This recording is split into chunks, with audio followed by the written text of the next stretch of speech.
Good morning, good evening, and good afternoon to you all, from those down the road to the folks around the world. Welcome back to another Potted History, in a series of Potted Histories that I will be doing over the next few weeks.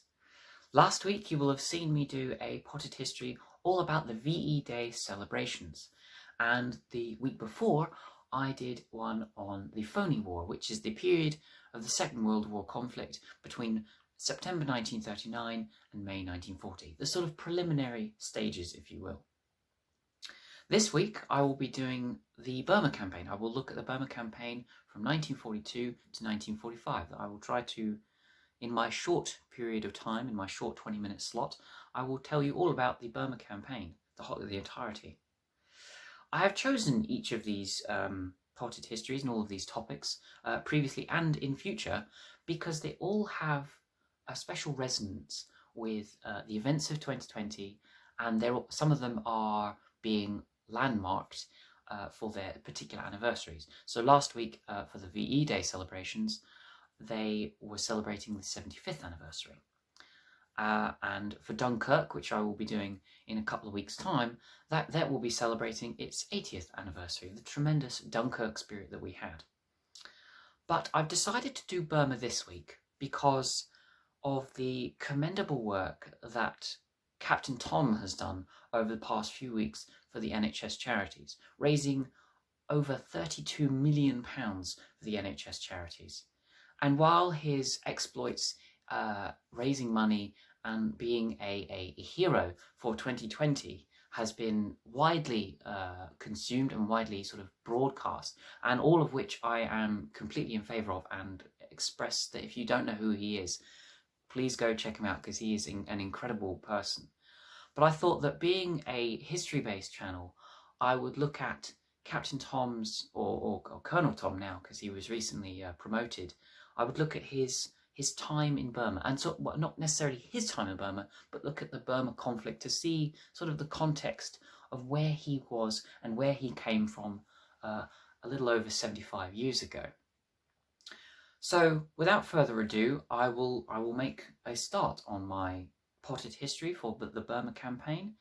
I hope you enjoy it, and please, again, don't critique me on my terrible drawing skills and my low budgetary, because I am trying to do my best to bring you this incredible information and this inspiring words through the medium of my own home. So, here we go.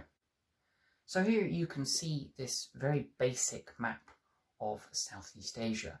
I apologise for the fuzziness. I will be sort of zooming in at points in order to make for clearer viewing and for clearer understanding of the period. But you can obviously tell that this is the triangle of India, and again I apologise for it being a literal triangle. You can tell that's India, and you can tell that this big bulky section up here is China. Japan, which is obviously the main Axis force of this campaign, of this conflict, is sort of located north of China, sort of off the screen somewhat. And the Philippines, which I have forgotten to draw into this map, was located on this sort of blue patch right here. Most of these states and most of these colony areas were owned by either British or French empires. So obviously India was part of the British Empire, as was Burma and Malaya. Indochina, however, was part of the French empires, which Indochina is made up of modern-day Laos, Cambodia and Vietnam. You obviously also had Hong Kong, which was a city owned by the British, whereas Singapore and Thailand were their own things, their own entities. They weren't owned by any sort of force or power, British or French. The Philippines, however, were ceded to the Americans in 1898 by the Spanish, so it was a little bit of a contentious area as well. In context to this period as well, the Sino-Japanese conflict of the 1930s was still going on, and it sort of spilled into the Second World War. Some people like to put this sort of conflict in Asia here alongside the Second World War, because it does sort of play a part in the wider Second World War conflict. And obviously the Chinese allied themselves with the British and the Allied forces, and obviously we know that the Japanese were part of the Axis powers. Another thing to mention is that some of these colonies were demanding independence movements. Obviously in India you had the salt marches of the 1930s and a lot of other independence nationalist movements going on during the interwar period of the 20s and 30s, most of which were headed by Gandhi. Burma, however, were also experiencing their own independence initiatives and movements. And when the Japanese did invade, there was a sense of liberation from the British that the Burman people felt. I should also mention that Burma is modern-day Myanmar, for anybody who didn't already know that. So here we now have the more close-up map of Southeast Asia. Obviously, I hope that you can clearly tell now which of these city-states are where.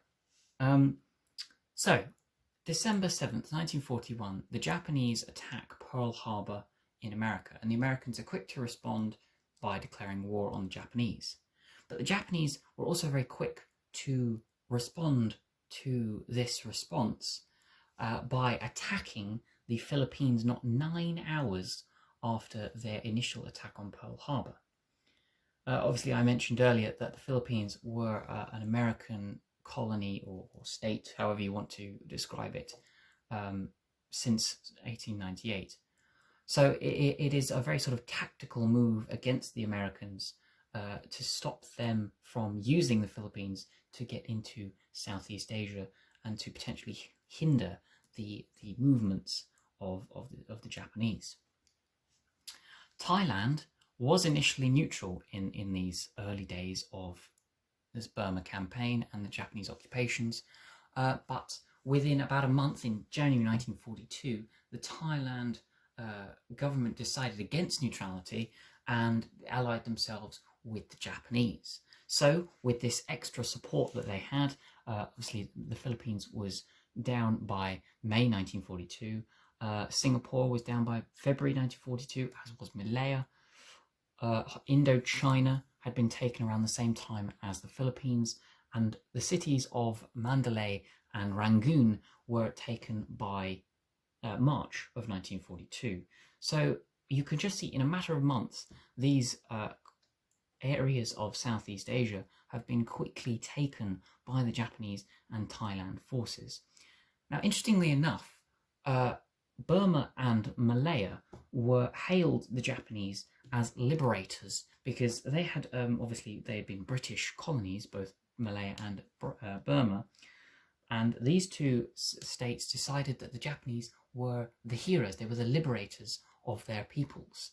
And in this new sort of anti-British phase of living, they were reorganized as states, Malaya and Singapore becoming the Azad Hind or Azad Hind sort of area or government state, whatever, established in October of 1943. And Burma, instead of being British Burma, it was decided to be called the State of Burma. You will now see that I have drawn a small sailboat under sort of JPN on the side here to signify that the Japanese now had complete control of the Indian Ocean as well as the Pacific Ocean as well. So there was nothing that could be done to retake or recapture these old British and French colonies by the Allied forces, because the Japanese were very quick to establish dominance in the seas and, as I mentioned earlier, quick to establish dominance on land, especially in the Philippines where the Americans had been. The organization and logistics of this initial stage of the Burma campaign in 42 to 43 had been so disorganized that Lord Linlithgow had promised in September 39, when he and the rest of the British Empire declared war on Germany, he had promised 300 million Indians to fight in these wars without even consulting the Indian people. But in actuality, only 47,000 of these Indians would serve in Burma, a vastly reduced number to what was actually promised. And Linlithgow had to confess that he couldn't repel the landings by the Japanese on the Kutak coast, which is sort of this sort of middle part here. It's sort of near Burma and near sort of modern day Bangladesh as well. He couldn't repel the attacks on the Kutak coast and save the province of Orissa, which is where Kutak is. Although the Chinese and the US had reinforced the British armies, they simply were not enough to repel these attacks by the Japanese in 1942 and 1943. And what made it even worse was that the monsoon season in this sort of Southeast Asian part of the world really hampered the efforts of both parties, to be honest. So for only 6 months of the year could any of the Allied or Axis forces actually engage one another because the weather conditions were so poor. Now, whilst all of this campaigning was going on in Burma, and the 1943 had been mostly spent repelling and on the defensive from the Burman border against the Japanese, the Thailand army and the Burman National Army. Over in India, there was an initiative by Gandhi to create the Quit India campaign, which was a movement by Gandhi who wanted the British to leave India and to give up its hold on India in order for the Indians to create self-government and to allow the Indians to deal with the campaign themselves. They had seen the British come and they had seen the British fail to defend the Kutak coast and now on the Burman border. Now, as I said, 1943 had been mostly spent on the defensive along the Burman border. And in the same year, in fact, Lord Louis Mountbatten, the future Viceroy of India for 1947, for Indian independence, which would come, Lord Mountbatten would become the Supreme Commander of the Southeast Asian Forces in 1943, and he would hold this position until 1946. In these last concluding years of the Second World War, Burma had realized that Japan was not the liberator that they had thought they would be. Whereas the British had sucked their blood, so to speak, the Japanese had ground their bones. That is a quote from one of the people that actually lived in Burma at the time. So, in fact, the view of the Burman people was that the British were not as bad as the Japanese. They had obviously been wanting liberation, but they weren't expecting such a militaristic and forthright evil occupier as Japan. So as early as 1944, the Burman National Army representatives met up in secret with Lord Mountbatten and the British forces in order to switch sides. Now, this wouldn't necessarily happen until March 1945. That there was a big sort of movement by the National Army, by the Burman National Army, to fully recognise that they were on the side of the Allies. And within the next month, Burma was back under British control and back as British India, and not the State of Burma that the Japanese had once made it into. So within the year of 1944, the British had managed, and their allies had taken back their lost section of India and had managed to gain significant lands in Burma for the Allies. And by April, as I mentioned, the Burma was completely liberated from the Japanese and reverted back to being British Burma. 1945 saw obviously more significant swathes of Indochina and the rest of Southeast Asia being liberated by the Allied forces, and the surrender of the Japanese came on the 7th of August 1945, the concluding day of a 1-month-long battle of Sitang Bend, and this was the unconditional surrender that the Allied forces had been hoping for since the Potsdam Conference of July 1945. Potsdam was the aftermath, the next sequential conference after Yalta, which I had mentioned a couple of weeks ago, and obviously Potsdam was the final area as to how they would proceed with how they would reconstruct East Asia, and obviously how they would reconstruct Europe as well, but obviously under the condition that the Japanese surrendered unconditionally. Not 1 week or 2 weeks, in fact, after this sort of concluding moments of the Burman campaign, did the Americans drop their 2 nuclear bombs on Hiroshima and Nagasaki, which completely concluded the Second World War. Again, unconditional surrender of the Japanese in the entire Second World War, and it wasn't necessarily formalized until the September 2nd, 1945. All of this I will be mentioning in a further potted history on VJ Day later this year. As I mentioned, India would decide to gain their, they would gain their independence under Lord Louis Mountbatten in 1947. And in fact, Burma did gain their independence from the British as well in 1948.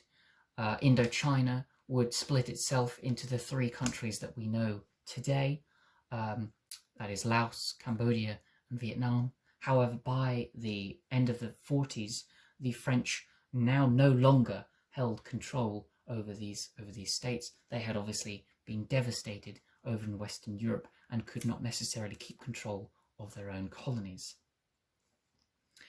China, as we all know, would become the state that we all know it as today, the sort of communist state. And for those who had served in the Burman campaign, the Burma Star was to be awarded to all of those who had served. This was sort of a unique campaign. It was a very sort of influential campaign to stop the Japanese forces from gaining control in Southeast Asia, and where all hope had seemingly lost by 1942, 43, once more in 44 and 45, there was new regained hope and eventual defeat of the Japanese army. Well, thank you once again for watching this potted history. I do certainly hope that you have enjoyed this video and that you have managed to take a grasp as to what the basis of the Burma campaign was. And I do also hope that my drawing wasn't too poor and that you managed to understand it in the low budgetary that was. Please, if you haven't checked out who Captain Tom is, or if you don't know who he is, please type it into Google, type it into YouTube. He is an incredible individual. As I said, raised millions of pounds for the NHS, and he is a hero of 2020 and was a hero back then. So, you know, please do check him out.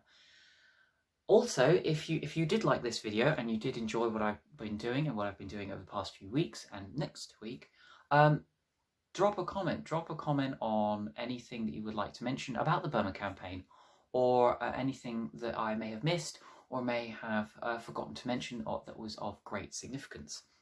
I will try and pin up any of the comments because this is a community-based channel and I want to sort of spread the word about certain parts of history that people might not necessarily know much about. Please do subscribe to the channel and like it, because that is what will keep this channel going and is what will keep all of this community spirit going. There are links in the description below for my Facebook and Instagram pages. I do some live streams every now and then, and my Instagram will keep you up to date with all of the videos that I put up. And the bell, you know, ring the bell for the YouTube, for YouTube, because that will also tell you when I put up my videos. So thank you once again, and I will see you next week for another potted history. What will it be?